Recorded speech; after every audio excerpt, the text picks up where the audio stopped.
Police ही उसको अगर बचा रही है,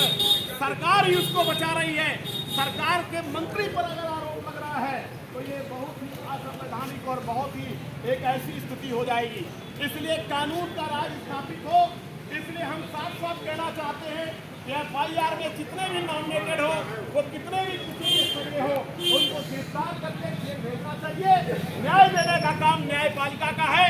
आपकी विवेचना और वहाँ कोर्ट में ये सिद्ध होगा कौन दोषी है कौन दोषी नहीं है, क्योंकि रायबरेली जनपद वो जनपद है जब गरीब कमजोर आदमी झगड़ा भी नहीं करता है तो उसको 151 में वेरिफिकेशन के नाम पर 7 साल से कम होने की सजा पर कभी भी गिरफ्तारी करके जेल नहीं भेजा जाता है। लेकिन रायबरेली जनपद वो जनपद है कि 151 में तमाम मुल्जिम को एक हफ्ते तक किसी जेल की कोठारी में रखा जाता है। उनका कोई दोष नहीं होता, वो 151 के मतलब 151 के मुल्जिम होते हैं, लेकिन शांति व्यवस्था के नाम पर, कानून व्यवस्था के नाम पर उनको जेल में रखा जाता है। और हम लोग कानून के पालन के नाम पर विरोध नहीं करते हैं। लेकिन अगर इतने दुर्दंड अपराधी को बचाने के लिए अगर पुलिस ही सहयोग करेगी, आज अगर दिल्ली में मोदी की सरकार है, पता नहीं किस समय सत्ता पलट हो जाए और जननायक राहुल गांधी जो रायबरेली के सांसद हैं वो देश की हुकूमत चलाते आएंगे, तो भी इस कप्तान अगर जो विधि का पालन नहीं करेंगे, देश के किसी भी कोने में होंगे, उनको कानून का राज स्थापित करने के लिए मजबूर होंगे।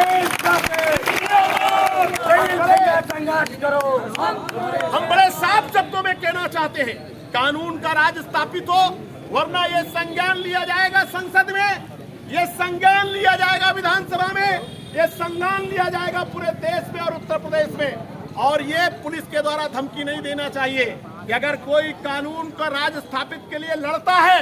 कोई नौजवान अगर लड़ता है, उस पर झूठे मुकदमे लगाने की धमकी दी जाएगी, तो ये लड़ाई ठीक नहीं होगी। ये महात्मा गांधी का देश है, ये बाबा साहब अम्बेडकर का देश है, ये पंडित जवाहरलाल नेहरू का देश है, ये सरदार पटेल का देश है,